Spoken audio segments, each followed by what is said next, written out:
بسم الله الرحمن الرحيم. In the name of Allah, the most gracious, the most merciful.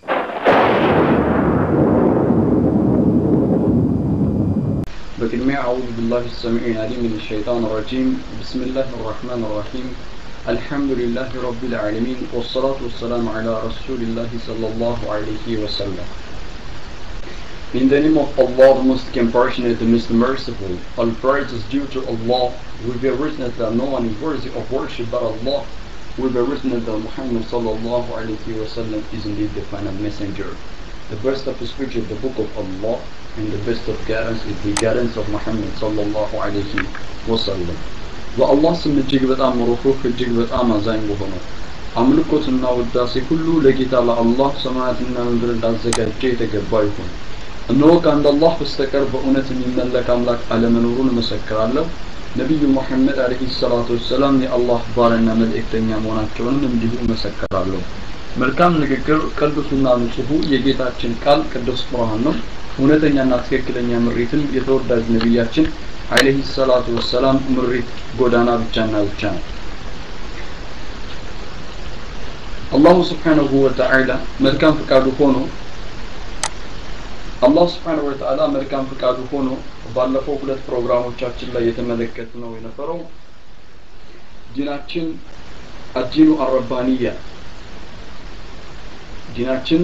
መለኮታዊ ሃይማኖት መሆኑን አይተናል። ሁለተኛ አዲኑ ኢንሳንያ ዲናችን የሰብአዊ መብትን የሰው ልጅን ክብር የሚጠብቅ መሆኑን ተመልክተናል። እነዚህ ሁለት ልዩ የሆኑ የእስላም ባህሪያቶች እስላም ከሌሎች አይዲዮሎጂዎች ወይም አስተሳሰቦች ወይም ከሌሎች ሃይማኖቶች ለየት ያደርገዋል በማለት ሁለቱን በሰፊው ለማየት ሞክረን ነበር። ጌታችን አላህ መልካም ፈቃዱ ከሆነ አዲኑ ሽሙል ዲን ሽሙል ነው የሚለውን እናያለን ዛሬ።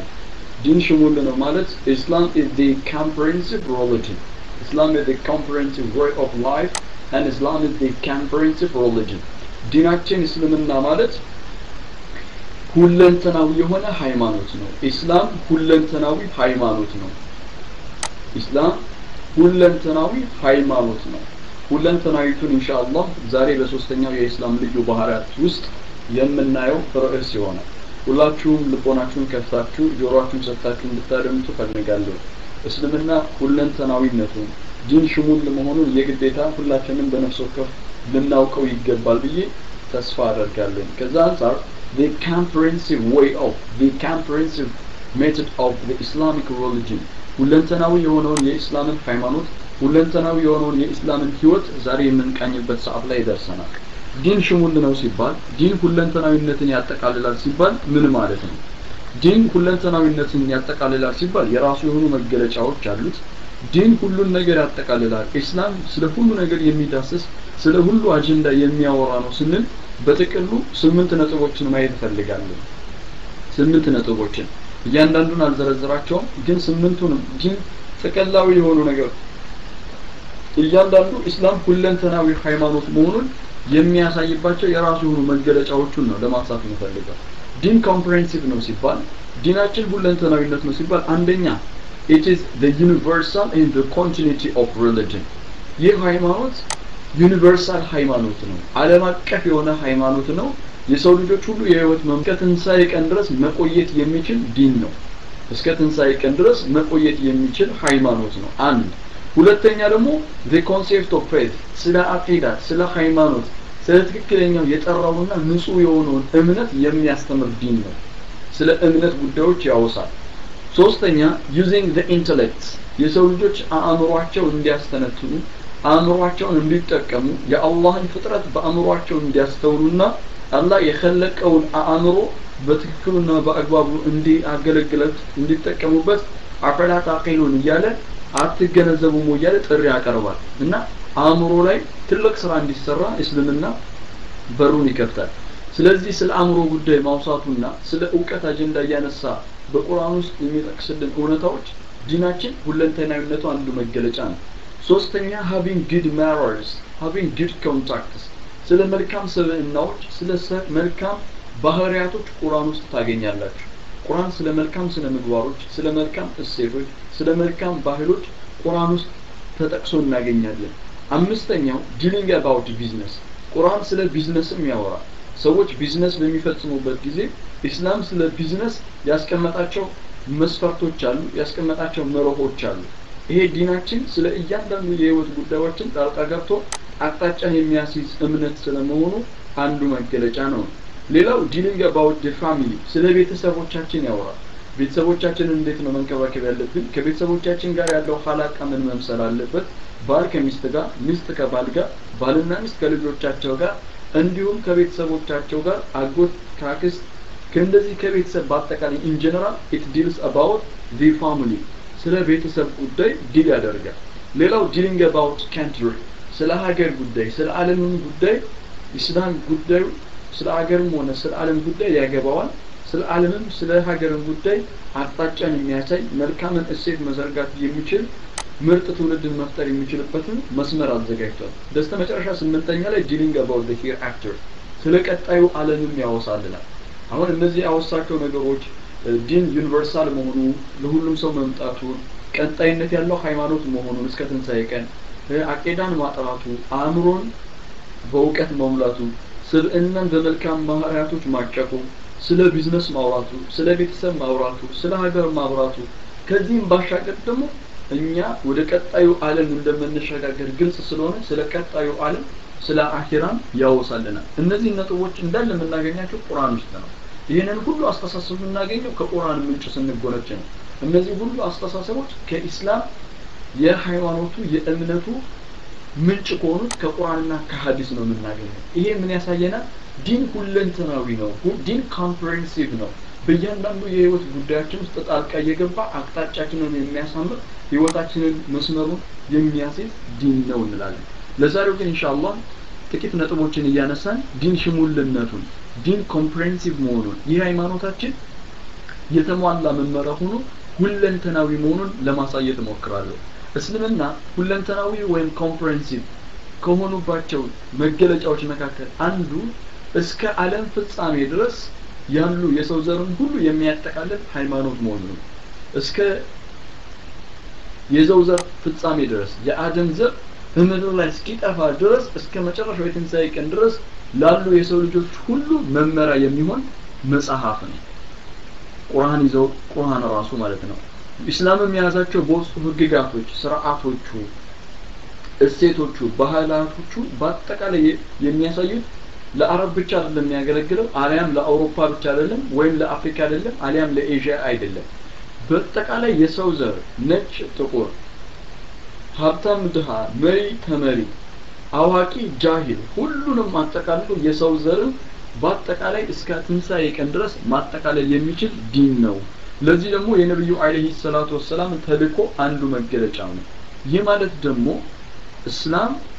እስከ ዓለም ፍጻሜ ያለው የሰው ዘርን ሁሉ የሚያጠቃልል ሃይማኖት ነው ማለት ነብያችን አለይሂ ሰላቱ ወሰለም የተላኩትና ኢስላምን ያስተማሩበት እስከ ዱንያ ዓለም ማብቂያ ማለትም እስከ ቂያማ ድረስ ላሉት የሰው ዘሮች ሁሉ ነው ማለት ነው። ኢስላም ለዓለም ህዝብ በአጠቃላይ ማለት ነው ለዓለም ህዝብ በአጠቃላይ የመጣ ሰማያዊ መልእክት ነው። ለአረብ ወይም ለተወሰነ ጎሳ ወይም ለተወሰነ ህዝብ ብቻ የተላከ አይደለም። አስቀድሞ እንደገለጽኩት አይሁዶችን አይታችሁ ከሆነ አይሁዶች ራሳቸውን ምርጥ ህዝብ ነን ብለው ይሞግታሉ። በኢስላም አስተምሮት ግን ዘር ወይም ደግሞ ከዘሩ ማንነት ጋር የተያያዘ ምንም አይነት ቁርኝነት የለው። የሰው ዘር እንደመጣ አላህ Subhanahu Wa Ta'ala እንደፈጠረው የሰው ዘር የሚል ስም ታይትል ከመጣለት ለአንድ አካል he needs dignity and integrity ያለው ባለፈው የሰብአዊ መብትና ክብሩ የተጠበቀለት ሊሆን ይገባል። ግን አላህ Ta'ala ነብዩ አለይሂ ሰላቱ ወሰለም የላከበትን አጀንዳ ስትመለከቱ ተልኳቸውን የነብዩን ቁርአን ውስጥ የገለጸበትን መንገድ ስታስተውሉ አላህ Ta'ala እውነትም ይህንን ዲን ሁለንተናዊ ዲን አድርጎ ልኮታል፣ ኮምፕሬሄንሲቭ የሆነ ዲን አድርጎታል የሚለውን ተጨባጭ ቁርአን ውስጥ ታስተውላላችሁ። ጌታችን አላህ በሱረቱል አዕራፍ ላይ በሱረቱል አዕራፍ ምዕራፍ 7 በቁጥር 158 ላይ ሱረቱል አዕራፍ ምዕራፍ 7 አንቀጽ 158 say በላቸው O mankind እናንተ ሰዎች ሆይ indeed I am a messenger of Allah to you all from him to whom belongs the domination of the heavens and the earth there is no deity except him He gives life and causes death, so believe in Allah and His Messenger, the unlettered Prophet, who believes in Allah and His words, and follow him that you may be guided.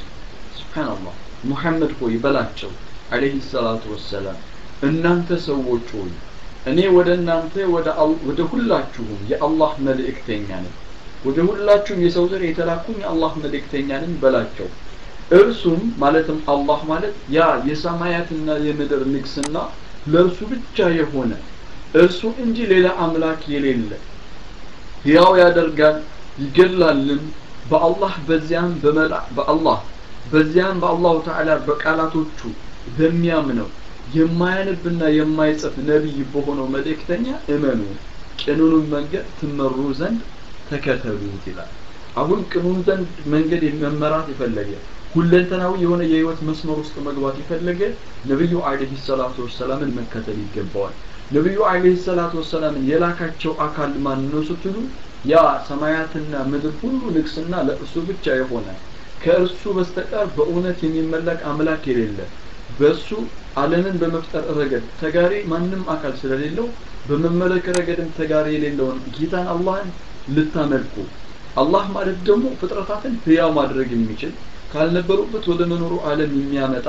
እንዲሁም ደግሞ ከመኖር ወደ አለመኖር የሚቀየራቸውና የሚገድላቸው እርሱ ነው ይሄ የተላከላችሁ መልእክተኛ በአላህ አምነዋል በአላህ ቃላቶችም እንዲሁ አምኖ ተቀብሏል ነብያችሁ ደግሞ ማንበብም መጻፍም የማይችል ነው እርሱን ተከተሉት ለምን ቅኑን መንገድ ትመሩ ዘንዳ በማለት ሱረቱል አዕራፍ 7:158 ጥቅላዊ መልእክትን ታያላችሁ ንግግሩ እናንተ ሰዎች ብሎ መጀመሩ ሰው የሚለው ጥቅላዊ ገለጻ እያንዳንዱን የሳንዳንዱን ማህበረሰብ ያጠቃልላል ድሃሚውን ሀብታሚውን መሪሚውን ተመሪሚውን ነጭውን ጥቁሩን አረቢውን አረብ አይሆን እያንዳንዱ የሰው ዘርን አጠቃሎ መምራት የሚችል የሁለንተናዊ የሆነ ሃይማኖት ነው ይሄ ሃይማኖት ከሌሎች ሃይማኖት ለየት ከሚያደርጉት ባህሪያቶቹ ለሰው ዘር ሁሉ የመጣ ሃይማኖት መሆኑ ነው ሌላም የቁርአን አንቀጽ ላይ ጌታችን አላህ የነብዩ አለይሂ ሰላቱ ወሰላምን መልእክተኝነት ለዓለም ሁሉ መሆኑን ሲገልጽ በሱረቱል አንቢያ ምዕራፍ 21 አንቀጽ 107 ላይ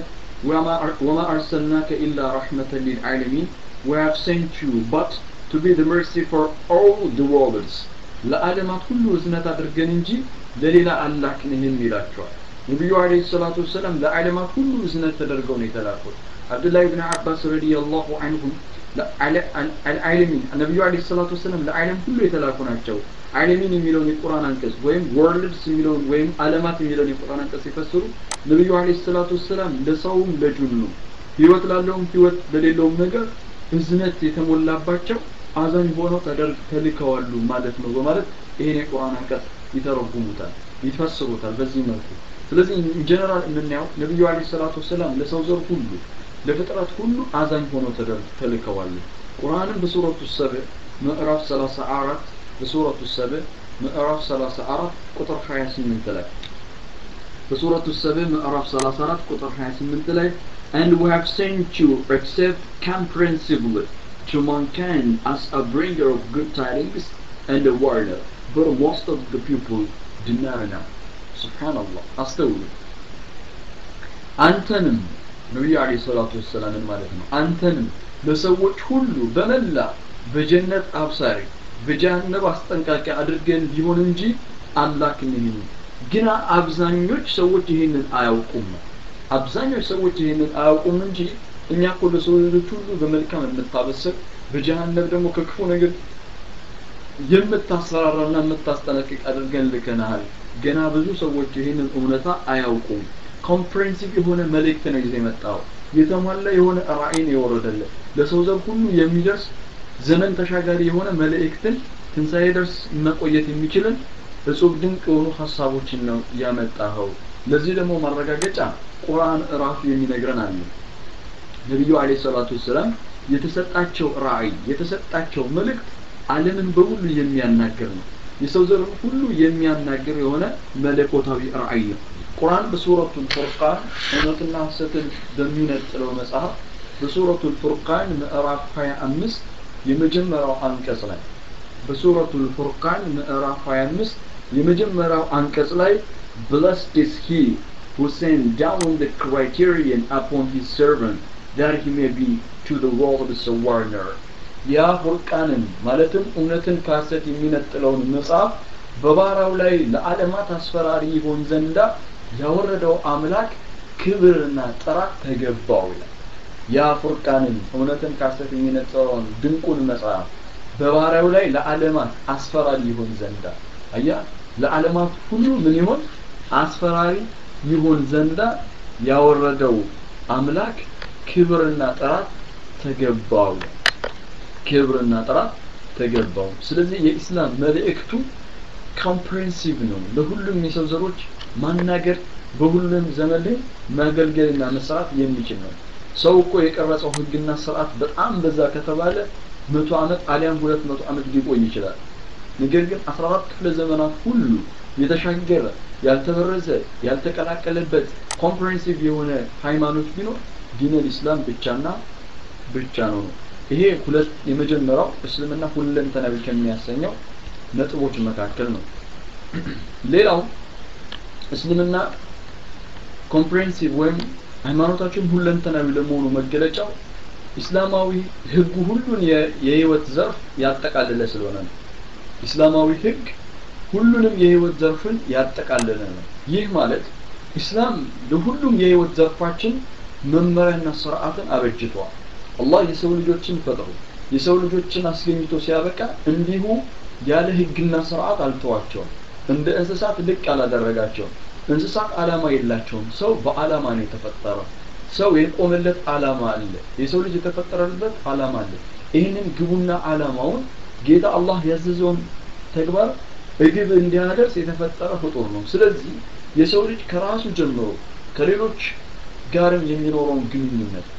ማለትም በቤተሰብ ጉዳይ ሊሆን ይችላል፣ በጓደኛ ጉዳይ ሊሆን ይችላል፣ አሊያም በማህበራዊ ህይወቱ ሊሆን ይችላል፣ ወይ በኢኮኖሚ አሊያም በፖለቲካ ወይ በባህሉ ወይ በሳይንስ በአጠቃላይ በመንፈሳዊና በቁሳዊ ህይወት ውስጥ ኢስላም ያንዳንዱን በመከታተል የህይወት መንገድን ዘርግቷል። ድንቅ የህይወት መስመርን አበጅቷል። ለዛ ነው ኢስላማዊ ድንቅ ህይወት ነው፣ ድንቅም እምነትም ጭምር ነው። ስለ መንፈሳዊ ጉዳይም በደንብ አብራርቷል። አንድም ሳያስቀር ገልጿል። ስለ ቁሳዊ የሆኑ ጉዳዮችን ምንም ሳይቀሩ በሚያምር ሁኔታ አብራርቶታል። ለዛ ነው ጌታችን አላህ ኢስላም የተሟላና ሊከፋፈል የማይችል አንድ ጥርት ያለ የህይወት ጎዳና ሲሆን ከፊሉን ወስደን ከፊሉን ልክ እንዳይሉት የምንተወው ጉዳይ አይደለም። አላሁ ተዓላ የሰው ልጆችን ግብዣ ሲያቀርብላቸው አማኞችንም ጥሪ ሲያደርግላቸው ሱረቱል በቀራ ላይ እንዲህ ይላቸዋል። በሱረቱል በቀራ አማኞችን ሲጠራ አላህ ምዕራፍ 2 በቁጥር 208 ሱረቱል በቀራ ምዕራፍ 2 ቁጥር 208 ላይ በቁጥር 208 ምን ይላል አላህ? ኦ ዩ who have believed እናንተ ያመናችሁ ሆይ በአላህ አንድነት ለተውሂድ ጥርት አድርጋችሁ ማንንም አካል ሳታመልኩ ከአላህ ውጪ ማንንም አካል ጥሪ እርዳታ ሳትለምኑ አላህን በጥራት የምታመልኩ እናንተ ያመናችሁ ሆይ enter into Islam completely and perfectly ወደ እስልምና ጠቅለል ብላችሁ አላህን በመታዘዝ ግቡ።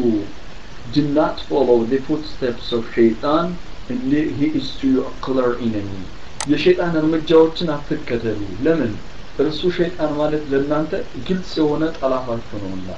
ኸይራ ይመኝላችሁም ክፉን ቢመኝ እንጂ በመልካም ያዛችሁም በክፉ ቢጠራችሁ እንጂ ጥሩን ነገር አመላክታችሁ መጥፎን ቢጠቁማችሁ እንጂ። ስለዚህ እናንተ ያመናችሁ ባሮቼ ሆይ ወደ እስልምና ጠቅለል ብላችሁ ግቡ። በሙሉ ልባችሁ ሙሉ እግራችሁን አስገቡ። አንዱ እግራችሁ ዓለም ላይ አንዱ እግራችሁ መንፈሳዊ ላይ አታድርጉ። ወደ እስልምና በሙሉ ልባችሁ ጠቅለል ብላችሁ ግቡ የሚል ጥሪ ያቀርብልናል። ጠቅለል ያለውን ጥሪ ያቀርብልናል እና ኢስላም ህግን ሁሉን የህይወት ዘርፍ ያጠቃለለ ነው እያለን ያለ ነው። ለዛ ነው ይሄ ዲናችን ኢስላም ኮምፕሬሄንሲቭ ነው ብለን ስንናገር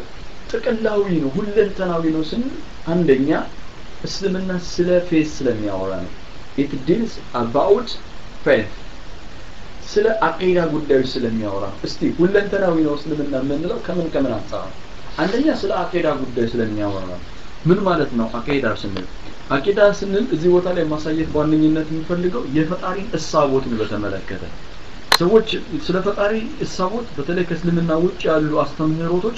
የተሳሳተ ግንዛቤ አላቸው አምላክ አላህ ተዓላን በትክክል አላወቁትም በትክክል አልተረዱትም ስሞቹና ባህሪያቶቹን የአላህን ማንነት አልተረዱም ቁርአን ላይ ስትመጡ ግን ይሄ ሁለንተናዊ የሆነው ሃይማኖት የሰው ልጅ አቂዳ የሰው ልጅ እምነት ያስተካክላል ይሞረዳል ያጠራል የተሳሳተ ግሳንግስ የሆኑ ስለ አምላክ ያለንን እሳቦት በሙሉ ጥርቅ አድርጎ ንጹሁን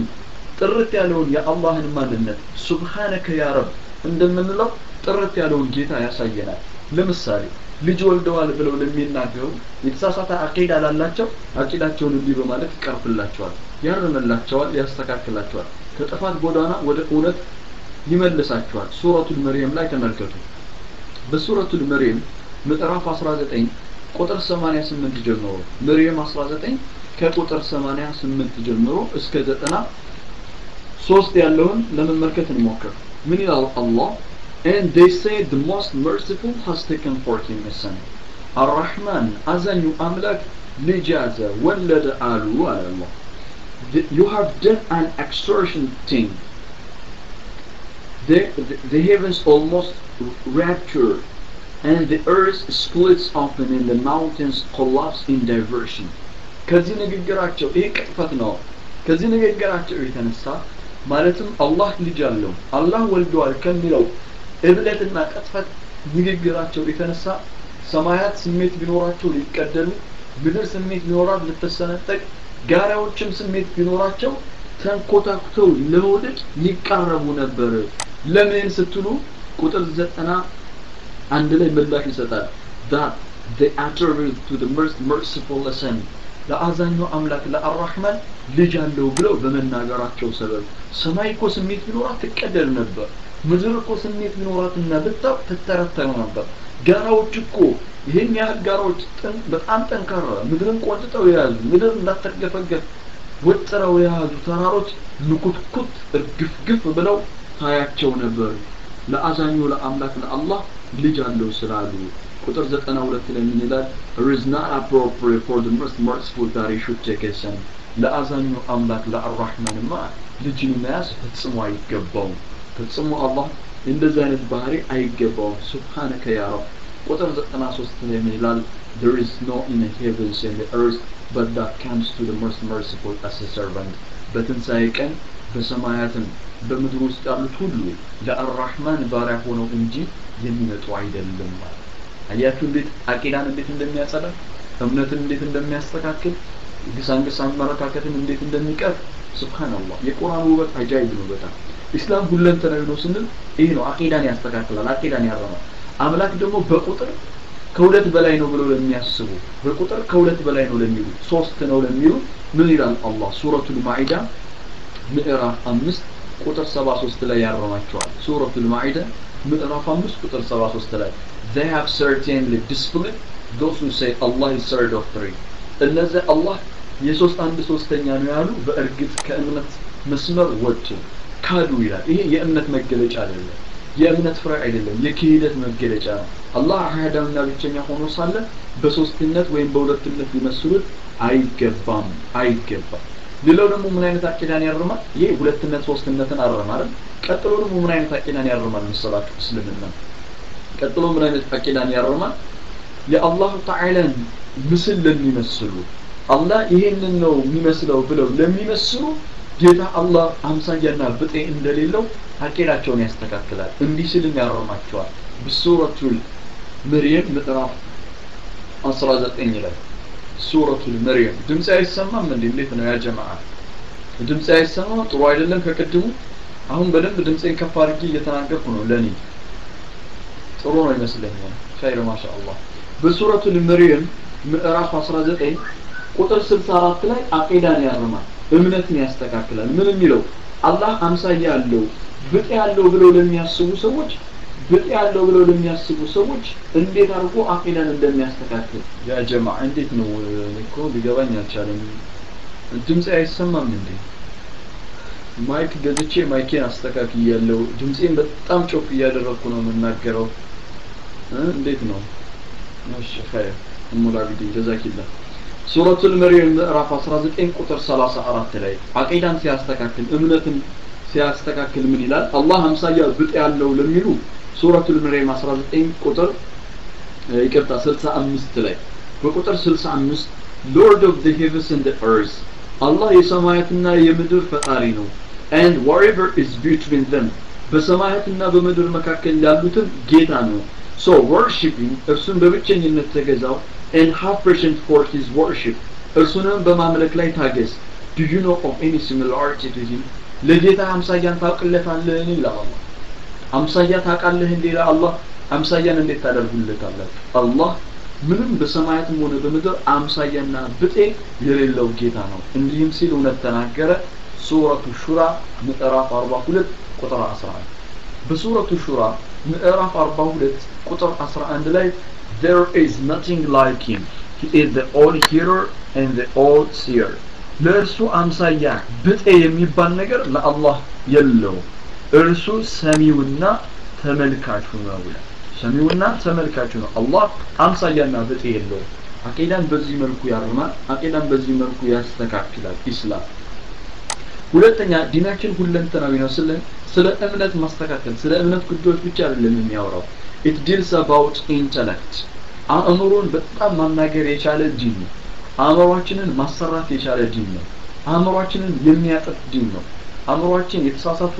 አስተሳሰቦች የተሳሳቱ አይዲዮሎጂን ይቀርፍና ንጹህና ጥርት ያለ ለሰው ልጅ መልካም እይታ ያለው ለሙስሊሞች መልካም እይታ ያለው የኢስላም ሰራተኛ መሆን የሚችል ትልቅ ራዕይና ግብ ያለው ትውልድ እንዲፈጠር እስልምና ኢንተሌክትን ያወራል አእምሮን ያናገራል ቁርአን ሲወር ሰማይና ምድር የተገናኙ ልቦና ላይ መጀመሪያ የተዘረዘው ቃል እቅራ የሚለው ነው አንድ ፍወቅ የሚለው እቅራ ምዕራፍ 96 ላይ በሱረቱ ኢቅራ ምዕራፍ ከቁጥር 1 ጀምሮ ከቁጥር ያህል የእውቀትን ቦታና ደረጃ መቆራረጥ ጀመረ ኦኬ ኮኔክሽን ይሆናል አሁንስ እንዴት ነው ኦኬ ጌት ስለ it deals about intellect እያለ ነበር ስለ አእምሮ ስለ እውቀት ያወሳል እናም ጌታችን አላህ ምን ይላል በሱረቱ ነምል ምዕራፍ 27 ቁጥር 64 ላይ ሱረቱ ነምል ምዕራፍ 27 ቁጥር 64 ላይ if there is a lord other than Allah tell them to bring their evidences ከአላህ ውጪ በእውነት የሚመለክ አምላክ አለ የሚሉ ከሆነ እስኪ ይሄ ሙግታቸውን የሚያረካቸውና የሚያሳርፍላቸው ማስረጃችሁን አምጡ በላቸው እኛ የምንረታው በኢንተሌክት ነው አእምሮን ማናገር የሚችል ዲን መሆን አለበት ለአእምሮ ተስማሚ ለመንፈስ ተስማሚ መሆን አለበት አእምሮን የሚጎረበት አስተሳሰብ ከሆነ ከአምላክ ዘንድ አእምሮን የሚጎረበት አስተሳሰብ ወይም አይዲዮሎጂ ሊመጣ አይችልም ሌላው አእምሮአችንን እንዴት እንድናሰራ ይፈልጋል እስልምና ተፈጥሮን እያደነቅን የአላህን ተፈጥሮ አይተን አእምሮአችንን እንድናስተነትን ግብዣ ያቀርብልናል ለምሳሌ ምን ይላል አላህ በሱረቱ ጋሺያ ምዕራፍ 88 ቁጥር 17 ጀምሮ በሱረቱ ጋሺያ ምዕራፍ 88 ቁጥር 17 ጀምሮ ምን ይላል አላህ then do they not look at the camels how they are created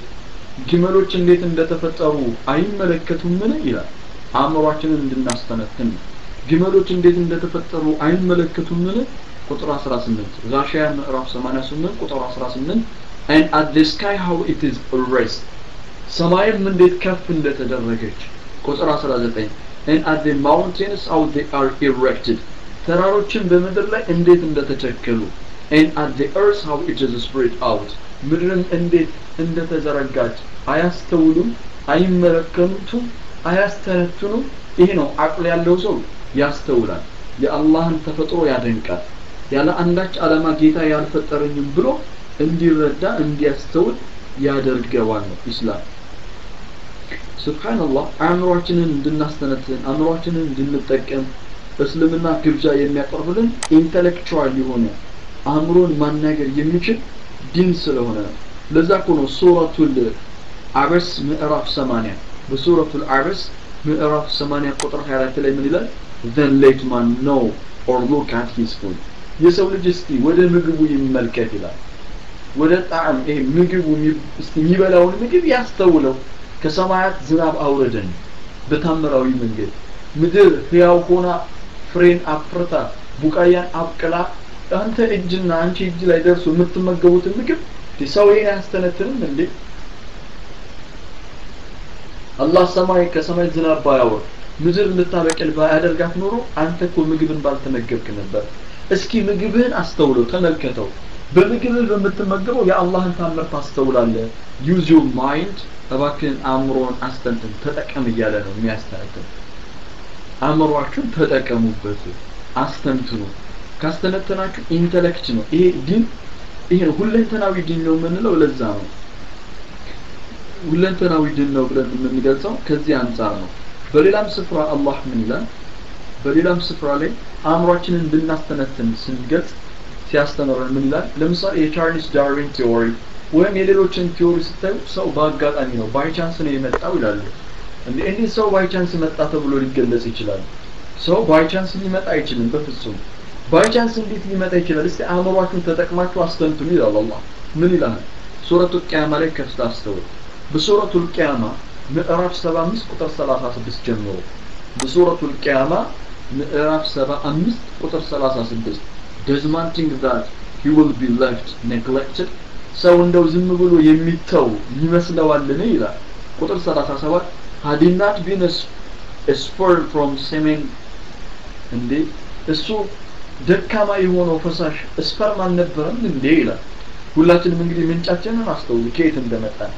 ዛሬ በጌታ አንድነት ያስተባበለ ተውሂድን የሚጻረሩ አላህ የለም ብለው ለሚክዱ አእምሮአቸውን ይጠቀሙ ኢንተሌክት ሩቅ አያስቡ እንዴት እንደተፈጠሩ አስተውሉም እንዴ ወደ ኋላ እስቲ ተመልከቱ እናንተ እኮ ደካማ ፈሳሽ እንጂ ሌላ አልነበራችሁ then he was a clean cloth ከዛም የረጋ ደም ነበረ and Allah created his form in proportion Allah ቅርጹን አበጀው ፈጠረው አሳመረው and made of him two mates male and female ከዛ ወንድና ሴት ጥንድ አደረጋቸው ይላል እውነት ነው ይሄ ዩኒቨርሳል ትሩዝ ነው ለዛ ሙስሊምና ከኛ አእምሮ ነው አቅል ውጭ ያለ ነገር አያናግረንም የሚያናግረን አቅላችን በሚችለው አእምሮአችን ማስተንተን በሚችለው ነው ስለዚህ እስልምና ጥሪ ያቀርባል ምን ኢንተሌክቹዋሊ አእምሮአችን እንዲያስተነትን ጥሪ ያደርጋል አንደኛ አቂዳን ያስተካክላል ሁለት አእምሮን ብረሽ ያደርጋል ብሬን ዋሽ ያደርጋል እጥብ ነው የሚያደርገው ሶስተኛ ላይ it deals about moral values ስብዕናን በጣም ነው እስልምና የሚቀርጸው ባህሪን በጣም ነው የሚገራው ለምሳሌ ነብዩ አለይሂ ሰላቱ ወሰለም ስለ ተልኳቸው ሲያወሩ ምን ይላሉ I have been sent to complete the good manners እኔ መልካም ስብዕናን ለማሟላት ነው የተላኩት ከናንተ ውስጥ መልካም ሙእሚን ማለት ስብዕናው ባህሪው ስነ ምግባሩ ያማረለት ነው ሱብሃንአላህ የዲን መሰረቱ የዲን ራሱ ስነ ምግባር ነው በቃ አንድ ሰው ዲን አለው የምንለው የእውነት አቂዳ ውስጡ ከገባ የእውነት ተውሂድ ውስጡ ከገባ የእውነት ኢማን ውስጡ ካለ እና አእምሮ ደግሞ ኢንተሌክቹዋሊ ብሩህ ከሆነ ቁርአንን አንብቦ ብሩህ አእምሮ ይኖረዋል ብሩህ አእምሮ ሲኖረው ከዛ ወራው መልካም ባህሪ ሙእሚኖች ደግሞ መገለጫቸው ነው አጋጣሚ ሆኖ አለመታደል ሆኖ ከኛ መሃል ጠፍቷል አላህ መልካም ባህሪ ለሁላችንም መልካም ስነ ምግባራችን ለሁላችንም ይስጣል ስለዚህ ቁርአን ምግባርን ያቀናል ስብዕናን ይለውጣል በሱረቱል ፉርቃን ላይ ምን ይላል አላህ የሙእሚኖችን ባህሪ ሲናገር ሱረቱል ፉርቃን ምዕራፍ 25 በቁጥር 63 ቁጥር 63 ላይ አላህ እንዲህ ይላል and the servants of the most merciful are those who walk upon the earth easily እነዛ የአርራህማን የአዘኑ አምላክ ባሮች በምድር ላይ ረጋ ብለው የሚሄዱ ናቸው and when the ignorant address them harshly they say words of peace ignorant ይሆኑ ማህይሞች ጃሂሎች ሲናገሯቸው መጥፎ ስድብን ቃልን ሲናገሯቸው ጃሂል ከዚህ ውጪ ሌላ የድምር ስሌት የለውምና ምን የሚሉ ናቸው ቃሉ ሰላም በቃ እነሱ ፒስ ቱ ዩ ለእናንተ ሰላም ሊሆኑ የሚሉ ናቸው ይኸው የአዋቂ ምልክቱ ሰላምን ለፍጥረቱ መመኘት የጃሂል ምልክቱ ከአንደበቱ አጸያፊ ቃል መውጣት ነው ከጃሂል እኮ ከዚህ ውጪ አንጠብቅም ለዛ ነው ቀደም እኮ ምን ብያቸዋለሁ እስልምና ኮምፕሬሄንሲቭ ነው ሁለንተናዊ ሃይማኖት ነው ሁለንተናዊ መገለጫው ደግሞ አእምሮአችንን ብሩህ ማድረጉ ነው አእምሮ ከታጠበ አእምሮአችን የሰነቀው ነው አንደበታችን ሊያፈልቀው የሚችለው አእምሮ በመልካም መስገቡ የዘገባቸው ቃላቶች በአንደበት ይገለጻሉ በአንደበት ይነገራሉ በተቃራኒው አእምሮ ኢግኖራንት ከሆነ ጃሂል ከሆነ ማህይብ ከሆነ ከአንደበቱ የጃሂል መገለጫ ቃላቶች እንጂ ሌላ ከአንደበቱ ልታደምጡ ልትጠብቁ ማይገባ ስለዚህ እስልምና ምን አለ ሞራልን የሙእሚኖችን ስነ ምግባር ሲቀርጽ በቃ ጃሂል ነው አንድ ሰው አንተን ሰደበ ማለት ጃሂል ነው ማለት ነው በቃ የጃሂል መገለጫ ነው ስለዚህ አንተ ደግሞ አማኝ ነህ መልካም ስነ ምግባር ተላብሳል ተውሂድ የጠራ ነው አቂዳ የተስተካከለ ነው ኢንተሌክት ብሩ የሆነ አእምሮ አለ ቁርአን የሚያናገረው ስለዚህ ምን ትለዋለህ ቃሉ ሰላም አንተ ተባለው ሰላም ትለዋለህ አንቺ ሰላም ብለሻል ታልፊያለሽ ነው ለዛ ነው ሱረቱል ፉሲለት ላይ ምን ይላል አላህ ሱረቱል ፉሲለት ሱብሃንአላህ ዩኒቨርሳል ትሩዝ የሆነ ነገር ነው ሱረቱል ፉሲለት ምዕራፍ 41 ቁጥር 34 ላይ ብዙ ጊዜ አንዳንድ ሰዎች ሲሰድቧችሁ ወይም በመጥፎ ሲጠረጥሯችሁ ወይም በመጥፎ ሲያነሷችሁ ለነሱ መልካም ስትሉላቸው በጣም ይገረሙና የእናንተ መልካምነት ይሰባቸውና ከጊዜ በኋላ በጣም ጠላታችሁ የነበረው ሰው ወዳጃችሁ ይሆናል ይሄ ደግሞ እውነታው ደግሞ ቁርአን ውስጥ ተሰፍሮ ታገኛለህ ሱረቱ ፉሲለት ምዕራፍ 41 ቁጥር 34 ላይ and nautical are the good and the bad መልካምና ክፉ አይስተካከሉም ይላል አላህ እውን ነው መልካም የሚመዘንበት ሚዛን ክፉ የሚመዘንበት ሚዛን የተለያየ ነው መልካምና መጥፎ እኩል ሊሆኑ አይችሉም ይለያያሉ እኩል አይደሉም repel evil by what did which is better ክፉ ነገር በመልካም ስራ ለውጠው ይላል አላህ በመልካም ስራ አብዘው በመልካም ስራ ልትበልጠው ይገባል ክፉ ነገር and there upon the one who between you and him is humiliate will become as you he was a devoted friend ክፉ ለሚያደርግብህ ሰው መልካምን አድርግ ምክንያቱም ይሄ ክፉ የሚያደርግብህ ሰው ከጊዜ በኋላ አንተ መልካም ስለዋልክለት ያንተ ቅልጥ ያለ ወዳጅ ይሆናል ቅልጥ ያለ የልብ ወዳጅ ይሆናል ሐቂቃ አንተን ማንነትን ሲያውቅ ምን ያህል የጠራስብህና እንዳለ ብሩ አእምሮ እንዳለ ሲረዱ ሲያውቁ በጣም ይወዱሻል በጣም ያፈቅሩሻል ብዙ ጊዜ እስልምናን ሰዎች ከውጭ ሆነው ይተቻሉ ሰዎች እስልምናን ከውጭ ሆነው ይወርፋሉ ግን ሐቂቃ ስለ እስልምና ሲረዱ ስለ እስልምና አንብቦ ሲያውቁ በእስልምና ፍቅር በጣም ነው የሚወዱት በጣም በቃ እንደነሱ የእስላም አፍቃሪ አታገኝም ልክ በቃ ይሄ ነው እስላም ማለት ነው ጥሪው ባህሪን ስብዕና መግራት ላይ ነው ለዛ ነው እኮ ቤተሰቦቻችንን እንኳን ወላጆቻችንን ስናናገር ሱረቱል ኢስራ ምዕራፍ 17 ቁጥር 23 ላይ ምን ይላል አላህ ሱረቱል ኢስራ ምዕራፍ 17 በቁጥር 23 እስከ 24 ላይ ከቤተሰቦቻችን ከወላጆቻችን ጋር ያለው ሐላቃ ግንኙነት ያማረ እንዲሆን ምርጥ ባህሪን የተላበሰ እንዲኖር እንዲህ በማለት ትእዛዝ ያዛል ምን ይላል አላህ ከተውሂድ ጋር ነው እንደው ማቆራኝቶ የሚያነሳው አላህን በብቸኝነት ከማምለክ ጋር ነው የሚያነሳው ይሄን የመልካም ስልዕና ባህሪ and your lord has declared that you not worship except him ጌታ በእርግጥ አዘዘ ከእሱ በስተቀር ማንንም እንዳትገዛው ማንንም እንዳታመልክ ደንግገዋል ይሄ የጸና አቋም የጸና እምነት ነው ከዛስ and to parents good treatment ለወላጆችም መልካም እንክብካቤ እንድታደርግ whether one or both of them rich old age while with you say not to them such a word of አባት ወይም እናት አሊያም ሁለቱም የእርጅና እድሜ ላይ ሲደርሱ ኡፍ እጭ አትበላቸው ይልቁንስ repair to them speak to them a noble word ምርጥ የሆኑ ቃላቶች በጣም ያማሩ ቃላቶችን ልትናገራቸው ይገባል የእዝነት ክንፍህንም ከእዝነት የመነጨ ዘርጋላቸው እንዲህም ብለህ ዱዓ አድርግ ምን my lord ጌታዬ ሆይ have mercy upon them በእነሱ ላይ እዝነትህን አድርግ as though they brought me up when I was small እነሱ በእዝነትና በእንክብካቤ በሕፃንነት የሳለው እንዳሳደጉ እዘንላቸው ብለህ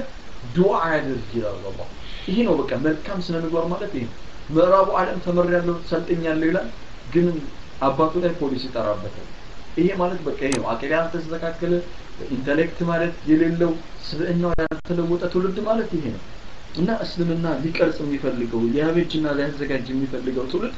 ሞራሊ ቫልዩ ሊሆነ ነው ስነ ስብዕና የሚባል ወይ ሞራል የሚባል እሴቶች የስነ ምግባር እሴቶችን ጠንቅቆ የሚያስተምር ነው እነዚህ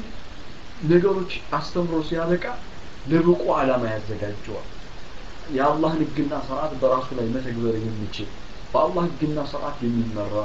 ልክ ጌታችን አላህ ነህል 16:44 ላይ በሱረቱ ነህል ምዕራፍ 16 በቁጥር 44 ላይ ይሄ መለኮታዊ ራእይ ለነብዩ አለይሂ ሰላቱ ወሰለም የሚወርድላቸው ነህል 16:44 ላይ ምን ይላል we send them with clear proofs and written ordinance and we revert to you the message በቁርአን ወደ አንተ ዘንድ ያወረድነው ቁርአን ይላል ወደ አንተ ዘንድ ያወረድነው ቁርአን that you may make clear to the people what has sent down to them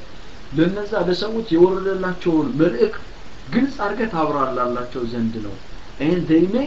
give thought እነሱም ያስተነትኑ ያስተውሉ ዘንድ ነው ማስተንተን ማስተዋል ደግሞ አእምሮ ላይ ነው ይሄ ነው ኢንተሌክትን እንዴት እንደሚያናገር ተመልከት ከዛ አንተ በእውቀት የተሞላ ሰው እና ፍሬ ያዘ ዛፍ አንድ ናቸው ይባላል በእውቀት የተሞላ ሰውና ፍሬ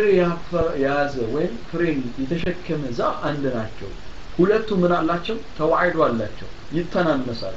ሁለቱም ይተናነሳሉ ዛፉ እኮ ፍሬ ስለበዛበት ጎንበስ ብሏል እውቀት የበዛበትም ሰው ተዋዕዶ ታገኝበታለህ መልካም ስምዕናዎችን ታስተውልበታለህ ነው እነዚህን ከገነባ በኋላ እስልምና ምን ይላል ሁለንተናዊነቱን ደግሞ ስለ አኺራ ጉዳይ ያነሳል ሙእሚኖችን በጀነት አልፊርዳውስ ያበስራቸዋል ከአላህ ህግና ሥርዓት የወጡ እስላምን ለማጥፋት የሚሯሯጡና የሚራወጡትን ደግሞ በጀሃነም ያስጠነቅቃቸዋል ነብዩ አለይሂ ሰላቱ ወሰለም የህይወት መመሪያ አድርገው ለማይከተሉ መጨረሻ ዕጣ ፈንታቸው በጣም አስከፊ መሆኑን ያወሳቸዋል ትንሳኤ የለም ቂያማ የሚባል ነገር በፍጹም ሊኖር አይችልም ለሚሉ በተለያዩ መንገድ ያስረዳቸዋል ጌታችን አላህ በሱረቱል ቂያማ የመጀመሪያው አንቀጽ ላይ ጀምሮ ሱረቱል ቂያማ ምዕራፍ 75 ከቁጥር 1 ጀምሮ ይላል I swear by the day of resurrection በየውመል ቂያማ በትንሳኤ ቀን የሰዎች ውጤት በሚተዋይበትና በሚስተዋልበት ዕለት ሰዎች ተቀስቅሰው ጌታቸው ፊት በሚቆሙበት ቀን በዛች በትንሳኤ ቀን እምላለሁ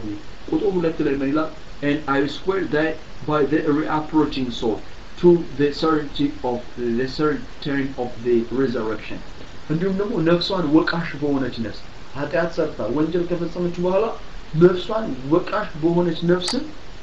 እምላለሁ ቁጥር 3 ላይ ይሄው ስለ አኺራ ጉዳይ ያናግራል does man think that we will not assemble his boss እንዴ ሰው አጥንቱን ማንቀሰቀሰው ዳግም ማንመልሰው አድርጎ ገመተን ጠረጠረን እንዴ ይላል አላህ ሰው አጥንቱ ለዛ ነው የመካ ሙሽሪኮች ቁረይሾቹ ነብዩ አለይሂ ሰላቱ ወሰለም በጣም ይሞግቷቸው ከነበሩ ጉዳይ ስለ አኺራ ጉዳይ ነው እንዴ ከሞተን በኋላ አፈር ከሆነን ከበሰበሰን አጥንታችን ከበሰበሰ በኋላ ዳግም ተመልሰን ስትራክቸራችን ተመልሶ እንደገና በሰራነው መልካም ስራ እንመነዳለን በክፉ እንጠየቃለን ጌታ ፊት ቆመለን ሱብሃንአላህ ይሄማ የሩቅ የሆነ መመለስ ነው አሉ ላ ሩቅ አይደለም በገና ይላል አላህ ቀጠለና ምን አለ ጌታችን አላህ yes በእርግጥም እንሰበስባለን we are able even to proportion his fingers አንተ ተወው አንተ ስለ አጥንት ታወራለህ እንዴ ከምድር አፈር ስለመቀስቀስ ዓለም ከምድር አፈር አጥንቱ መቀስቀስ ይቀርና የጣት አሻራውን እንኳን ያለበትን ስፍራ በቢሊዮን የሚቆጠረው የሰው ዘር የጣት አሻራቸው በሙሉ ይለያያል በ1888 ለአውሮፓን አቆጣጠር ለመጀመሪያ ጊዜ የጣት አሻራ የአይደንቲፊኬሽን ወይም የመታወቂያ መለያ ሆኗል ቁርአን ግን የዛሬ 1434 ዓመት ነው የጣት አሻራ የሰው ልጆች በፍጹም አንድ እንዳልሆነ የሁሉ የገለጸው አጥንቱን እንኳን አንተ እሱ ስለመሰብሰብ ታስባለህ እንዴ እኛ ገና የጣት አሻራው እንኳን ሳይቀር በቦታው ስፍራ ላይ እንመልሳለን እንዴት እንሳይቀን የለም ብለ ተከራከራለህ በፍጹም ልትከራከር አይገባም እንደውም የትንሳኤቀን የሚከሰተውን ክስተት ላስረዳ ልንገርህ ባይሆን ይላል እኮ አላህ የሚከሰተውን ክስተት ልጠቁም ምን ያህል ከባድ እንደሆነ በሱረቱ ተክዊር ምዕራፍ 81 ላይ በሱረቱ ተክዊር ምዕራፍ 81 ከቁጥር 1 ጀምሮ ምን ይላል when the sun is wrapped up in the darkness ሰማይ በተጠቀለለች ጊዜ ይላል ይህችን ሰማይ አላህ ይጠቀልላታል ከመኖር ወደ አለመኖር ይወስዳታል ይጠቀልላታል ቁጥር 2 ላይ and when the stars fall disperse እንደዚህ ሰማያትን በተለያዩ ህብረ ቀለማት ያሸበረቁት ከዋክብቶች ይረግፋሉ ይንኮታኮታሉ and when the mountains are removed ምድርን ቆንጥጠው እንዳትርገፈገፍ ያያዟት በውስጥ ያዘችው ነገር እንዳታረግፍ አድርገው ቆንጥጠው ያዟት ተራሮች ደግሞ ከቦታቸው ተነስተው ሪሙቭድ ይደረጋሉ እንዳዋራ ይተናሉ when full term camel are neglected ያስር ወር እርጉዝ የሆነች ግመል በተተወች ጊዜ ይላል እያለ የቁርአን አንቀጹ ይቀጥላልና ይሄን የሆነ ከባባድ የሆኑ ክስተቶች ይፈጠራሉ ከባባድ የሆኑ ክስተቶች ይመጣሉ የትንሳኤ ቀን የማይቀር ነው ትንሳኤ የለም ብላችሁ የምትጠራጠሩ ከሆነ ይሄው ሱረቱል ፍርቃን አለላችሁ ነው እያለ ያለው አላህ በሱረቱል ፍርቃን ላይ ምን አላቸው አሚን በሱረቱል ሐጅ ይቅርታ በሱረቱል ሐጅ ምዕራፍ 22 በቁጥር 5 ሱረቱል ሐጅ ምዕራፍ 22 ቁጥር 5 ላይ O people እናንተ ሰዎች ሆይ if you should be doubting about the day of resurrection then consider your creation እናንተ ሰዎች ሆይ በትንሳኤ ቀን መቀስቀስ ዳግም መቀስቀስ የለም ብላችሁ የምትከራከሩና የምትጠራጠሩ ከሆነ አፈጣጠራችሁን ተመልከቱዋል አፈጣጠራችሁን እስቲ አስተውሉት እንዴት ትንሳኤ ቀን የለም ብላችሁ ትከራከራላችሁ የፈጠራችሁ ጌታ ያስገኛችሁ ጌታ እንዴት ከአፈር እናንተን ድጋሚ መቀስቀስ ያቀተዋል ቀጠለ we created you from dust እኛ እኮ እናንተን ከምድር አፈር ፈጠርናችሁ then form you a spirit drop ከዛም ከፍትወት ጠብታ then from a clean cloth ከዛም ከረጋድን then from a lump of sheep ከዛም በኋላ ደግሞ ከቁራጭ መሰል ስጋ ከዛስ formed and unformed and that we may show you አላሁ ተዓላ በእንደዚህ አይነት መልኩ በእናታችን ማንሰን ደረጃ በደረጃ ያስገኘ ነው ታዲያ ከፍትወት ጠብታ የፈጠረ ጌታ አላህ ካለምንም ከኢምንት ያስገኘ አምላክ ዳግም ሊመልሰው ወደሱ ዘንድ ሊመልሰው በፍርድ ቀን ሊያቆመው እጅጉን ይገባዋል እጅጉን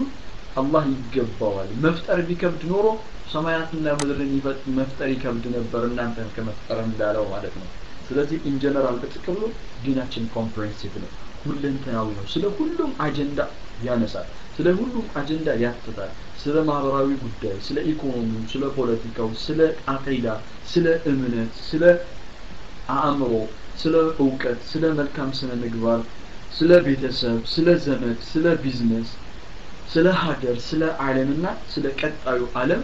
ዲናችን በተሟላ መልኩ የተሟላ የሆነ መመሪያ ያለው የተሟላ የሆነ ብቁ የሆነ ሃይማኖት የሚያኮራ አንገትን ቀና የሚያደርግ ልብን የሚሞላ ደረትን የሚሞላ የሆነ ዲን ነው ያለን አላሁ ተዓላ እንዳለን በሱረቱ አሊ ኢምራን ምዕራፍ 3 አንቀጽ 102 ላይ እናንተ ያመናችሁ ባሮች ሆይ አላህን መፍራትን የሚገባውን ያልፍራቻ ፍሩት እናንተ ሙስሊሞች ሆናችሁ እንጂ እንዳትሞቱ ይላል ኢነ ዲን عند الله الاسلام አላህ ዘንድ ተወዳጁ ብቸኛው የህይወት መስመር እስላም ነው ከእስላም ውጭ የሆኑ ሰዎችን ወደዚህ ሁለንተና ወደ ሆነው ዲን እንጠራቸዋለን አላሁ ተዓላ ሁላችንም በተሰማነው የምንጠቀም እኔም በተናገርኩት የምንጠቀም እናንተም ደግሞ በሰማችሁት የምትጠቀሙ አላህ ያደርጋችሁ ሶስተኛው የሆነውን የእስላም ልዩ ባህሪን ዛሬ አዲኑ ሽሙል ዲን ሁለንተናዊ ነው ኮምፕሬሄንሲቭ ነው የሚለውን ተመልክተናል መለኮታዊነቱን አስተውለናል አልኢንሳንያ ነው ሰብአዊነቱን አይተናል ሶስተኛ